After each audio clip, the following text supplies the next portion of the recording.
Hello, everybody. This is Michael Bastholm Dahl from Artillery, and you're listening to Brutally Delicious. And give it a go and live up the medal. All right, guys. See you on the road.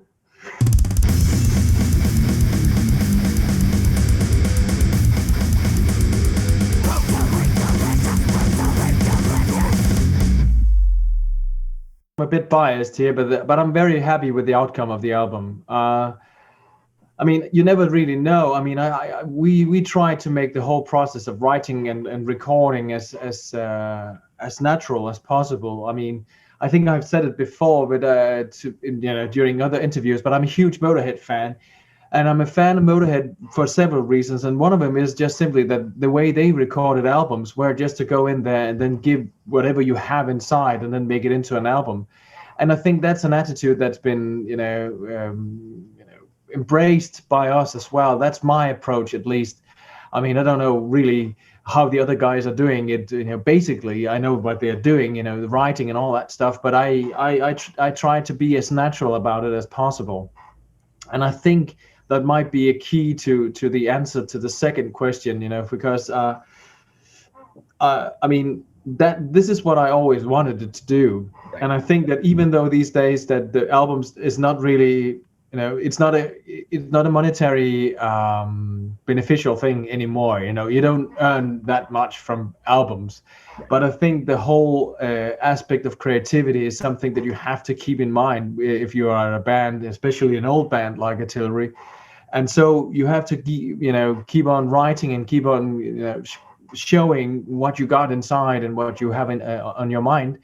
And um, and and so it is satisfying in several ways to have a album like 10, because first of all, I mean, obviously, of course, I'm very grateful and thankful that I'm still here. I don't know what, when I joined Artillery 8 years ago, I didn't know what to expect and how to, I took one day at a time. And of course, as everything is in the band, it's a bumpy ride. But I'm very grateful for being here, and I think that we have been doing some good stuff on the new album. We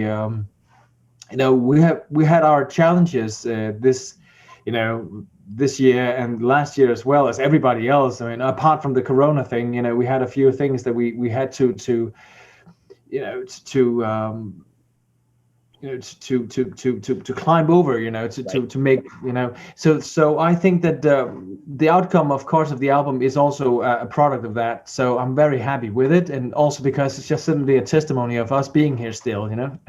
Yeah, I mean that's amazing because bands come and go, and you guys have still, stuck along those same lines. Though, do you find it difficult not writing the same record? Does that make sense? Yeah, I mean, well, I think that we tend to be a little bit cautious about that. If something comes up and we think, okay, well, this is maybe a bit too close to something. I mean, but I don't really try to be too much in control. I'm just gonna let it, happen, like the bacteria in the Right. let it grow into something. But of course, I mean, sometimes also lyrically, you can sometimes end up writing maybe something that is similar to something else. And if you do that, I think you have to be, honest enough with yourself to, admit the fact that, well, I got something here that I maybe already touched upon. So I think that being inspired is something that you are, obliged to be. You have to seek out inspiration. So read books, go to art exhibitions, watch movies, whatever you do, go out into go out into nature, and hang around people who are inspirational to be around. It's to allow yourself to grow. Because that's I think that's very important. Yeah. Hmm. Rena? Yeah, that was a lot of stuff right there. So, what was the last sort of artistic inspiration that you drew from another person's work of art, whether it be, painted or movie or whatever? Yeah, Frank Herbert's Dune. I'm currently reading the six novels that's connected with the Frank Herbert's Dune. The movie that's coming out. Uh, I know that's some old science fiction novels back from the 70s and 80s. Yeah. But I tend to hang on to all kinds of stuff, and I think that those novels are very interesting. They got a lot of thought about society and what is honesty and what is existence, and no, it raises a lot of very interesting ethical questions, and that's one of the key points I think in artillery, is that we like to raise these questions. What is right and what is wrong, and why is it that way? And it doesn't really matter whether or not that stuff is new or old, because it's always something that I think is at the core a very humanistic thing. If you go back in history, if you're reading either, I don't know, Kant, if you're reading Aristotle, or you're watching the painting of Kai Munk, everything has an element of what is right and wrong, and how does this element of wrong, have an impact on me? How do I react to something that is rubbing me the wrong way? Do I adjust, or do I push back? Do I figure it out for myself? Do I have my own thoughts about why is it wrong or right? So yeah, but Frank Herbert got that, a lot. So I can only say, well, reading to me it's a very important part of me being inspired, but also just simply words, because the English vocabulary has so many wonderful words that you can work with. So sometimes it's all you need. You can fly by just a word. To me, Right. So, but I'm a nerd. That's the way it is. I'm a nerd as well. I completely agree. I write for a living, and I'm just like a massive language word buff. I've just been just sort of dwelling on the wonderfulness, which is not a word, but the amazingness of the word plethora, because it's an awesome word, and it's so lovely to say, plethora. Sounds sophisticated. Maybe you understand my fascination with just, even pronunciations of words. Indeed. I mean, cornucopia, and cheers on that. There's another one, right? Oh my God. That was I did connect those two words. I went on this rant about this word to my boyfriend. And then I was like, and then there's cornucopia. So Michael, I really like you. I think we have similar brains, and that's a good thing. A plethora of cornucopia? No, you can't really, combine those two. I guess if you would just have a massive field full of cornucopias, you would have a plethora. Yes. Yeah, a plethora of cornucopias. Yes. This is great. Sorry, we get sidetracked quite easily, and Riina is easily the first one to get off track. So I'm sorry. It is I threw you under the bus. So that's why I'm here. At least I pronounced the band name correctly. I know I'm it's artillery. Here for True. Can you just give me your best shot of mispronouncing? I have a habit of mispronouncing. Give it your best shot. But artillery's easy. We're having this epic delay now. Yeah, I don't know what's happening here. Yeah, we're having this perfect delay where is Michael still there? We're good now? I'm good here. Okay, yeah, we I had can some hear weird you guys delay. fine. I was saying I have a really bad We have that. butchering names. Uh-huh. It's just the American way I hit names, I guess, or something, pronunciation. So not as sophisticated as someone from Finland or, I don't know, Denmark. Is that where you guys are at?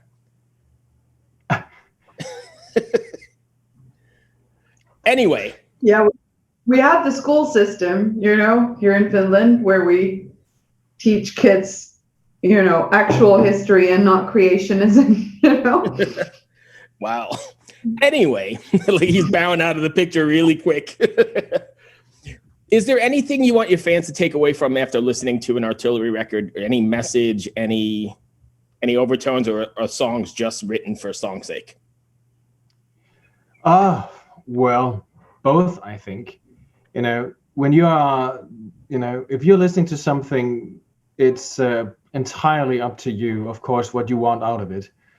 I don't want to be preaching anything at all. But obviously, of course, if there should be anything from artillery, it would always be think for yourself, and that's it. I think, because we're not trying to you know, telling anyone anything as such. I mean, of course.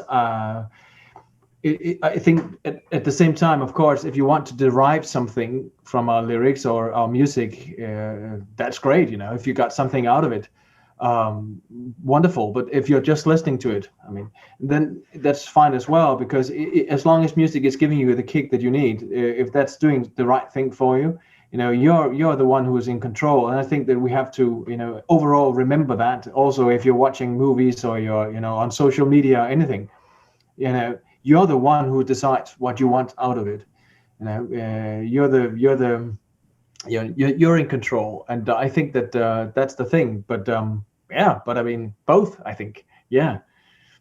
Okay. And I know earlier you said that part of your process and Artillery's process is to doing the Lemmy sort of thing. You get in the studio and just leave it all there. Along those same lines, are you guys writing in? I mean, are you guys writing in the studio? Sorry, writing in the studio like the old traditional sense, banging things off each other, or is it more internet based? Once again, both. I think because I mean, one of the things that I had to learn when I became a member of Artillery was that they sort of like brought a lot of pieces and ideas into the studio, and then they would just simply put it all together. And sometimes it would be very spontaneous, you know, spontaneous. The thing is just that uh, that I think that sometimes I mean, we've been using Søren Andersen for a lot of records now, and Søren is a wonderful person to work with, and he's a nice guy and a wonderful guitar player as well, and he's very, you know, good to work with. In the same vein as I'm, you know, you might say to him, well, I have this idea, what do you think of this? And he said, let's try it out and then work around it. So we have you know, several versions of the songs sometimes, but we bounce off each other in the studio. Yes, we are being creative and writing in the studio, but we are sending each other ideas as well. And you know, we have like a Dropbox thing going. Right. Yeah. So both. Yeah. Riina? Yeah, that Dropbox thing is amazing, and I always kind of feel envious of bands who get the different versions of the songs. Do you ever, like, you know, then switch around which version you play, for instance, live? That you do the studio version, but then you know, like, oh, but this like little piece of cherry right here was amazing, and we never used it, so let's just, you know, replace the studio version with this one for the gigs. Well, I mean, I always prefer the demo versions of songs to the final product, and that's because I think that's, you know, that's a personal thing, because then you can, you know, hear the initial idea, and of course, you know, you make it bigger when you go into the studio. But when it comes to you know, playing songs live, I think that we are very much aware of what works and what doesn't. You know, because Deep Purple was a brilliant example of a band who brought, you know, the material live, and then a few gigs down the line, they have changed it all around and said, oh, well, we need this part here, and so on. So, but they were more of like a jamming band as well live. They were very, very talented at that, or is, you know, they are still around, luckily, you know. So, but I think that because Artillery is like a technical thrash metal band, it is a bit more complicated, but I think that still we sort of tend to look at what would work live. And if I mean, I think that it is important that you can tell the difference between a live version and a studio version of a song. So sometimes you just simply say, oh, well, we're gonna, you know, narrow it down, less harmonies live, and maybe we're cutting something short, and we are into, you know, connecting the songs and so on. So it depends, you know. Sometimes we well, as long as it feels right, you know, and if it doesn't, we'll change it. Yeah. Mm-hmm. Being that What do you think it is about you and the demo versions then? What really calls your name about the stripped down sort of messiness? Is that it? Like, you know, that it's still raw, you know? raw. Yeah, I like the raw version. I mean, and also because it has this, you know, ferociousness. I think because you know, you're seeking the idea, so you're sort of like pounding it out, and you're putting a lot of energy into it. And I think also because, I mean, I really like, Let There Be Rock by AC/DC, and obviously, of course, Motorhead. These albums, the early AC/DC albums, is ferocious in the same way. They are completely stripped down. You don't have any overdubs, anything.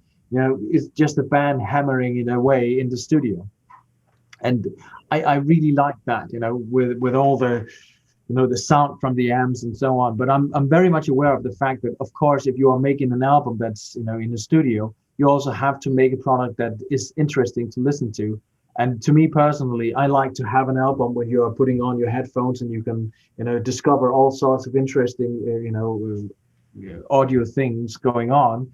And I think that you have to remember that when you're making an album. Make sure that it's auditively interesting. Right. So yeah, but I like the raw version.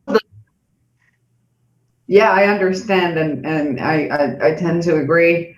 But what was the last, like, most uninteresting listen that you've had? The last interesting listen I have to a record, or uninteresting, like the one that's just like fucking boring, like no surprises. Why did you do this? Why didn't you, I don't know, like make a ham instead? I don't know, like what was the least interesting, the most disappointing thing that you've heard in the last, let's say, 2 months? Yeah, well, now you're putting me in an awkward situation because you're making me mention. I mean, that would be a little bit rude, wouldn't it? But I mean, let's see. I have to. But I was just testing your intelligence, because you could have said something like hearing that the country is not going to be opening up by June, which they told us last week. That would have been. Here we go. Yeah. Okay. Well. All right. Okay. Then that'll be it. But the thing is, there we go. Are you guys doing anything live stream wise, or are you just holding out till you get back on the road? Yeah, well, we did 2 live streaming concerts last year, I think, and that was all right. So I'm all in for it if we have to do some more of that stuff, but it has to be special because otherwise, Devin Townsend did a lot of great work on that stuff and making these sessions with a lot, visually interesting stuff going on. And I think that we would need that if we were doing that. So I'm open for it. But as it is right now, actually, next month is going to be some of the first gigs we've done for a long time, and it's going to be with an audience. I don't know if they're going to sit on benches or in chairs, but whatever. It doesn't matter. It doesn't matter. Let me get out of here. I need to go out and play. But let's see. I mean, yeah, it depends. If they are closing down again, we will definitely look at that, playing some streaming concerts. Yeah. All this time off the road, are you going to be doing anything to get yourself back in shape to hit the stage, or have you kept up with it? I mean, I tried to keep up with it, but I mean, I'm a teacher, apart from my job as a singer. Right. So I tend to sit in this chair for quite some time every day. I'm very much aware of that. I'm physically not that active, so I've tried to do a little bit for myself and avoid to eat too unhealthily and all that stuff. But I think that I need to get back in shape because before the Corona thing, Artillery was doing like 80 or 100 gigs every year, and that sort of stamina, you can't really do anything that compares, unless, of course, I'm going to run around in my apartment and yell all the time, and I don't think neighbors would enjoy that. I think depends on who you live with, what the relationship is like. It could work. I don't know, but you tell me. It depends, yeah. I think a lot of people are in the same boat, even not just musicians. Everybody's been sitting on their asses and locked down and doing whatever, and the best thing to do was just drink and eat and kind of space out. So it's been it's been tough everywhere. So I'm in the same boat. I'm not anywhere near bikini shape yet. So well, I mean, me neither. Yeah. Cheers on that. I had one. Well, I'm sorry, boys. Perfect. So Riina, you look shame great. on you. Thank you. It's yoga. You can do yoga. It's just like you do on a mat in your living room, and boom, you're done. Perfect. So what do you teach, Michael? You're a teacher. What do you teach? First of all, I can't do that because I'm I'm an old man. I'm very stiff. I'm gonna break my legs if I'm gonna sit like in a That's lotus. my problem. Something's gonna snap. But apart from that, I'm a teacher. I teach Danish and English, psychology, and a plethora of subjects. Yes, you can say that. Yeah, literature. Yeah. So I had a question. No, that's really interesting. Shut up, Bruce.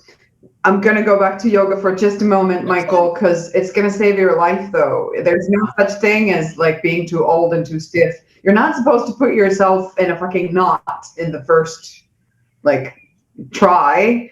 You go by your level. It's not like I started out with Bruce has been like, whoa, is that your leg behind your ear? Like, this didn't happen instantly. It takes time, but it fix you. Just go for beginners yoga in YouTube and like you'll be good. It's gonna be good for your head too. Okay. Well, I'll take. Not that I know that there's anything wrong with your head. Right. I mean, I feel she's judging you now. It gives you. So now that we're talking about, I judge everybody. It's what I do.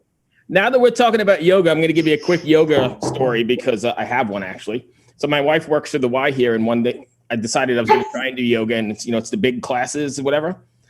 And I went out there, and they're doing downward dog. Is that what it's called? I think it's downward dog. Whatever. This older lady next to me. There you go. Every time they did downward dog, she would fart and pass gas. Every day. and I'm just whatever. I mean, I'm 50 years old, but it's still funny, and I'm laughing. Nobody else is laughing. I swear to God, every time she bent over, she was ripping them, and it was quite interesting. So that's there's so my awesome. yoga story. Not that this has anything to do with artillery. I'm sorry, we're just kind of babbling at the moment. No, but this is what we do. Like, I don't know, Bruce, where you've been taking the show when I've been away, but we've tried to keep the music talk to a minimum and just random babble to the max. Right. So don't change it. I must say then that amongst the members of artillery, it sometimes slips an F in the beginning, so it turns into fartillery, so that might be connected. Artillery, nice.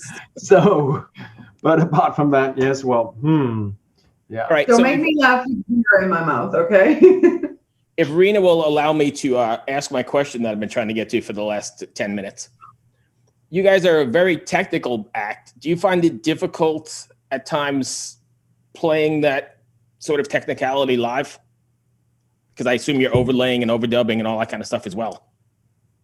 Well, no, we're actually not overdubbing anything. It's an old-fashioned band. I mean, I think that Michael, if you ask him to overdub stuff, he will, reject that. But nice. But the thing is, of course, then the sound will be different when you're doing that like that because you can't do it really live as you do in the studio. But I think that some of the challenges, yes, it's of course if you got if the monitor sound is bad and you have a lot of noise going on, sometimes it gets tough. So you have to be very well rehearsed before you go out. I mean, we've been playing at places where the sound was just like completely terrible, and I don't know how we went through those gigs, and people said it sounded all right. I say, okay, good for you then, because to me it was absolutely horrible. But I mean, we try to do the best we can, but of course sometimes it stuff happen, and you maybe forget stuff, and you maybe try to find your way back. But I don't know. I mean, as if you we rehearse quite a bit. And then still we also are trying to read each other's signals when we are playing live. So sometimes, you know, we have to be aware of each other. If someone is, you know, making a mistake, you know, trying to make it fit so we don't just simply fall apart. Right. Yeah. Mm-hmm. Okay. That's all I've got. Riina, you have anything else? I think we're good, and this was an interesting chat. I just need to point out that we had this epic delay where it's like, you know, the 2-3 seconds where everybody waits for a little bit. Okay, so there's a delay. I'll just let Bruce talk, and then you hear nothing, and then you talk, but at the same time, Bruce has talked. You know, like, so. Apologies to all the listeners, both of you, for, you know, the technical hassle. In the end, we're in 3 different countries, right? Yeah, I think we are. Yeah. Pretty amazing. So, I mean, it's still we're able to do it, and I'll edit it. It'll be fine. We'll be good. Okay. We'll just leave it there. Like, let's make everybody awkward. Awesome. Thank you so much for taking the time. I appreciate it. Hope that wasn't too bad. I apologize for Riina. Yeah, thanks, Michael. It was nice meeting you. Very nice. Talk to you soon, brother. Yeah, see you later. All right. Yeah. Bye. Yeah. Bye. Bye.